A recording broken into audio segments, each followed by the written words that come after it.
रोशनी अपनी माँ बाप की इकलौती संतान थी। रोशनी के माँ बाप ने उसे बड़े नाजों से पाल रखा था। आखिर पापा की परी जो थी, इकलौती संतान होने के कारण रोशनी को अपने पलकों पे हमेशा सजा कर रखते थे। अब बेटी धीरे धीरे बड़ी होने लगी। कुछ दिन बाद स्कूल कॉलेज जाने लगी। रोशनी स्कूल कॉलेज में हमेशा टॉप आया करती थी। रोशनी के स्कूल कॉलेज में टॉप आने की खुशी में रोशनी की माँ पास पड़ोस में मिठाइयाँ बांटकर गरीब बच्चों को भोजन कराती थी।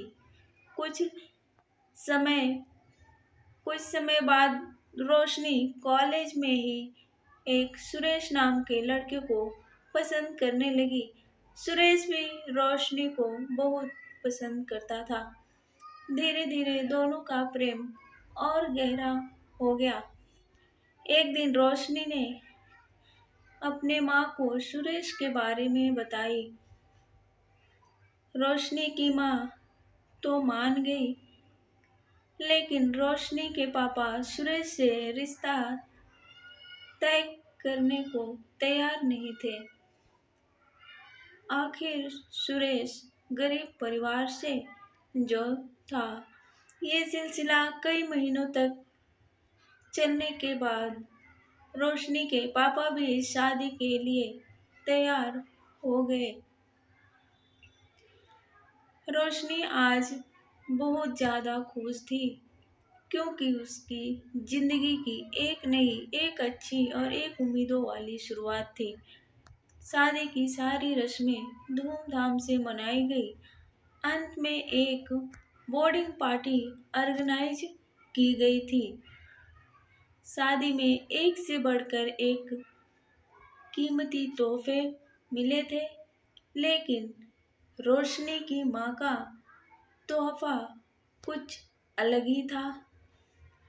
माँ ने रोशनी को एक नई बैंक की पासबुक दी थी और कहा था, बेटा, यह सेविंग अकाउंट मैंने तुम्हारे नाम से खोला है और इसमें हर महीने कुछ पैसे जमा करती हूँ तेरे भविष्य के लिए। और माँ ने आगे कहा, मेरी प्यारी बेटी, इस पासबुक को अपनी शादी की उन खूबसूरत यादों की तरह रखना जो तुम्हें जिंदगी भर याद रहेगी। और जब तुम्हारे लाइफ में कुछ अच्छा हो या कुछ घटना घटे, तो उन यादगार पल में इसमें कुछ रकम जमा कर दिया करना। और यह रकम किस कारण से जमा कर रही हो, वह जरूर मेंशन करना। जितनी ज़्यादा खुशी का दिन होगा, उतने ज़्यादा पैसे तुम इसमें जमा करना। पहली राशि मैंने तुम्हारे लिए जमा कर दी है। अब इसे तुम अपने पति के साथ आगे बढ़ाना। और जब कई सालों बाद तुम इसे देखोगे, तो तुम्हें पता चलेगा कि तुमने अपने जीवन में एक दूसरे के साथ कितने खुशी के पल साथ में जिए हैं। रोशनी ने यह बात अपने पति को भी बताई। दोनों को यह सुझाव बड़ा ही पसंद आया और अब वह दोनों उस वक्त का इंतजार करने लगे जब इन खाते में कुछ पैसे जमा करा पाए। अब दोनों एक साथ मिलकर अपनी शादी की पहली खुशी एंजॉय करने लगे। हर एक खुशी के पैसे भी जमा करने लगे। महीनों बाद उनकी पासबुक कुछ इस तरह से दिखने लगी, जैसे कुछ समय बाद रोशनी प्रेग्नेंट हो गई। पर जैसे जैसे समय बीतने लगा, दोनों छोटी छोटी बातों पर बहस करने लगे। धीरे धीरे दोनों के बीच बातें बंद हो गई। अब दोनों ही अपने शादी के फैसले पर पछताने लगे। मानो लगता था दोनों का प्यार कहीं गुम हो गया, जो पहले था। एक दिन रोशनी ने अपनी माँ से बात की। सॉरी माँ, अब हम साथ नहीं रह सकते। हम दोनों ने ही यह फैसला ले लिया है कि अब हम तलाक लेकर अलग हो जाएं। मुझे समझ में नहीं आ रहा कि मैंने ऐसे इंसान के साथ शादी करने का फैसला कैसे ले लिया था। माँ ने कहा, इसमें कोई बड़ी बात नहीं है। तुम वही करो जो तुम्हारा दिल कहता है। अगर तुम दोनों साथ नहीं रहना चाहते तो अलग होने में ही भलाई है। लेकिन उनसे पहले एक काम करो। तुम्हें वह पासबुक याद है ना, जो मैंने तुम्हारी शादी के दिन दी थी? सबसे पहले उस खाते में जमा सारे पैसे निकालो और उन्हें खर्च कर डालो। तुम्हें ऐसी कमजोर शादी का कोई भी रिकॉर्ड नहीं रहना चाहिए।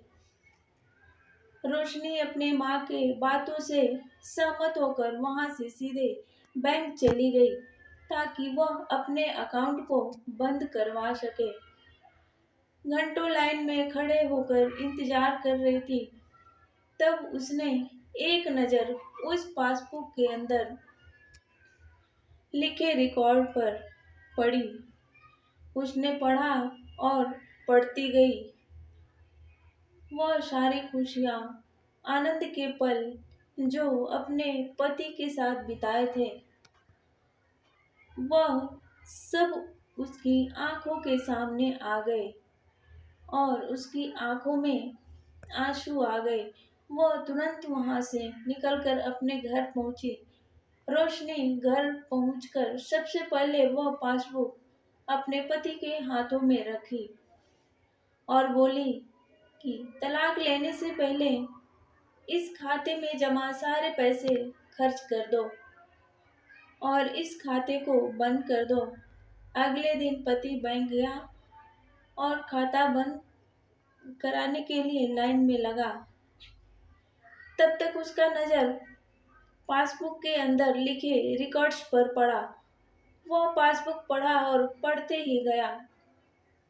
भूतकाल में अपने पत्नी के संग जिए वह खुशियों का पल, वह सुंदर यादें, वह प्यार के पल उसकी नज़रों के सामने किसी मूवी की तरह चलने लगे। वह भी बैंक से निकला और सीधे घर पहुंचा। घर पहुंचकर पासबुक उसने रोशनी के हाथ में रख दी।